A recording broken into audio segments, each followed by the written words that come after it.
बिस्मिल्लाहिर्रहमानिर्रहीम। अस्सलाम वालेकुम नाज़रीन, आप यूट्यूब चैनल देख रहे हैं। मैं मोहम्मद मुस्तैसन। नाज़रीन करम, उम्मीद है कि अब सब खैरियत से होंगे।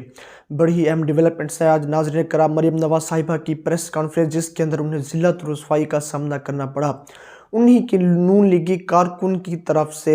लेकिन इसके अलावा फवाद चौधरी साहब का ऑफ द रिकॉर्ड के अंदर आबीदा हो जाना, बच्चों के सवाल के ऊपर गिरफ्तारी के हवाले से भी फवाद चौधरी साहब ने आज खामोशी तोड़ी और फवाद चौधरी साहब के आज एक अहम नुकात उनके ऊपर भी गुफ्तगू करते हैं। इसके अलावा आप ये देखिए कि एक और इमरान रियाज खान साहब के हवाले से भी खबर निकल कर आ रही है, उन्हें आज अदालत के अंदर पेश नहीं किया गया। हालांकि उनके वकील आज इंतज़ार करते रहे और जो IFI की तरफ से मौक़िफ़ सामने आया मैं आपको वो भी बताता हूँ। लेकिन सबसे पहले फवाद चौधरी साहब की तरफ आपको लेकर चलता हूँ। Of the record Kashif Abbasi के शो के अंदर आज फवाद चौधरी साहब तशरीफ़ लेकर आए। वहाँ पर जब काशिफ अब्बासी ने ये सवाल किया कि आपके बच्चों के क्या रिएक्शन था जब आप वापस आए, आपको गिरफ़्तार किया गया, तो यहाँ पर फवाद चौधरी साहब लिटरली यकीन करें आबीदा हो गए। तो वहाँ पर उनके पास बोलने के लिए अल्फाज भी मौजूद नहीं थे, क्योंकि आप इस चीज़ के बारे में सोच सकते हैं जब आप घर के अंदर मौजूद हो और बच्चों की मौजूदगी के अंदर आपको जब 25 से 30 गाड़ियाँ पुलिस एहलकारों की FIA के जब आपको गिरफ्तार करने आए और आपको अपने के बच्चों के सामने हथकड़ियाँ लगाई जाएँ और आपको लेकर जाएँ, तो ये देखने वाले मामलात होते हैं कि किस तरह आपके घर वालों के ऊपर या बच्चों के ऊपर क्या गुजरती हैं। तो यहाँ पर आप ये देखें कि इस तरह आप फवाद चौधरी साहब के ज़बान से यकीन के अल्फाज ही नहीं निकल सके। पानी पिया, उन्होंने आंखें अपनी साफ़ की और ये भी कहा कि यहाँ पर इंतकामी कार्रवाई नहीं होनी चाहिए थी। इसके अलावा मैं आपको एक और चीज़ बताऊं कि फवाद चौधरी साहब की इससे पहले भी एक प्रेस कॉन्फ्रेंस उन्होंने मीडिया से गुफ्तगू की और उसके अंदर उन्होंने एक अहम बात की जो कि मैं आपको पहले भी करता आया हूं। ऐसी कौन सी चीज़ है जो TTP दोबारा से पाकिस्तान के अंदर हमले करने पर मजबूर हो गई? ऐसी किस चीज़ ने TTP को दोबारा आमादा किया कि पाकिस्तान के ऊपर फिर से हमले किए जाए, पाकिस्तान के अंदर अपने ग्रुप को फिर से एक्टिव किया जाए? ये तहरीक तालिबान पाकिस्तान इमरान खान के 3.5 साल दौर के अंदर कहाँ पर मौजूद थे, कहाँ मर चुके थे? तब भी तो वो पाकिस्तान के अंदर थे। लेकिन शहबाज हुकूमत के दौरान इन लोगों ने क्यों दोबारा से दहशतगर्दी शुरू कर दी? सिर्फ एक वजह कि इमरान खान ने डायलॉग को अपनाया था। इनके दौर के अंदर जी बिल्कुल इनका सफाया करने की बात की गई है। मुज़ाकरात की टेबल पर बिठाकर इमरान खान साहब ने 3.5 साल दहशतगर्दी के ऊपर काबू पा लिया था, इस पर कोई भी शक नहीं। फवाद चौधरी साहब ने भी यही गुफ्तगू की कि 3.5 साल यहाँ पर कौन से यहाँ पर बम धमाके हुए पाकिस्तान के अंदर, कौन सा ड्रोन अटैक हुआ जो इन 8 महीनों के अंदर पाकिस्तान के अंदर तमाशा लग चुका। सिर्फ यही बात है कि अगर आप तहरीक तालिबान पाकिस्तान को यहाँ पर दहशतगर्दी करने से रोकना चाहते हैं, उसका वाहिद हल यही है कि आप उन्हें मुज़ाकरात की बेंच के ऊपर ले आएं। लेकिन अभी इस मौजूदा हालात के अंदर भी एक बहुत बड़ी ऑपरेशन की बात की जा रही है। एक चीज़ मैं आपको बताता चलूँ, अगर एक ऑपरेशन यहाँ पर तैयार किया जाता है और एक ऑपरेशन थोपा जाता है यहाँ पर पाकिस्तान के ऊपर, मईशत का तो बेड़ा गर्क हुआ ही पड़ा, लेकिन यहाँ पर पाकिस्तानी अवाम को भी यहाँ पर इसकी बहुत बड़ी कीमत अदा करनी पड़ेगी। ऐसा नहीं हो सकता कि आप जो तहरीक तालिबान पाकिस्तान के तालिबान जो पाकिस्तान के अंदर मौजूद हैं, आप उनके खिलाफ कार्रवाई करेंगे तो क्या आप सोचते हैं जो अफगानिस्तान के अंदर तहरीक तालिबान पाकिस्तान का ग्रुप जो गिरोह वहाँ पर मौजूद है तो वहाँ पर वो खामोश बैठेंगे? बिल्कुल भी नहीं बैठेंगे। यहाँ पर सरहदों के ऊपर हमले दोबारा से शुरू हो सकते हैं।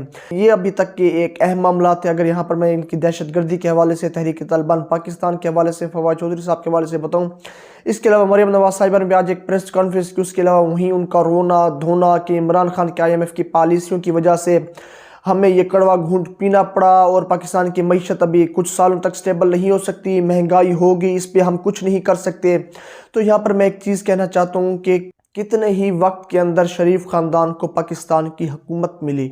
1999 से लेकर आप ये देखें कि 2013 से 14 तक शरीफ ख़ानदान को एक बहुत बड़ा वक्त मिला। उस वक्त के अंदर आप लोगों ने क्या किया? आप लोगों ने मुल्क का बेड़ा गर्क ही किया, पाकिस्तान के कर्ज़ों के अंदर इजाफा ही किया। आप इतने सालों के अंदर कुछ नहीं कर सके तो आगे आप लोगों से भी कुछ नहीं होने वाला। तो ये देखिए जी, जिस तरह मरीम नवाज साहिबा की ये गुफ्तगू इख्तिताम पजीर होने वाली थी और उस गुफ्तगू के अंदर उन्होंने एयरवाई न्यूज़ के ऊपर फिर से वहीं तांका झांका शुरू कर दिए। सहाफ़ियों के बारे में जब पूछा गया तो ये कहा गया जी, जो सहाफ़ी इमरान रियाज खान साहब के हवाले से पूछा गया कि जी उन्होंने बिल्कुल इनकार ही कर दिया कि वो कोई सहाफ़ी है। एयरवाई न्यूज़ के हवाले से उनका वही पुराना बयान या घिटा पिसा जो कहते जी कोई एयरवाई न्यूज़ चैनल दोबारा से बिल्कुल एक नज़रिए को लेकर चल रहा है इमरान खान के हवाले से। यहाँ पर एयरवाई न्यूज़ की तरफ से भी एहतजाज किया गया और मजम्मत की गई यहाँ पर मरीम नवाज के बातों की। लेकिन यहाँ पर जब ये इख्तिताम पजीर होने ही वाली थी मीडिया से गुफ्तगू, तो वहाँ पर एक लीगी कारकुन, नून लीगी कारकुन की यकीन करें चिल्लाने की आवाज़ें शुरू हो गई।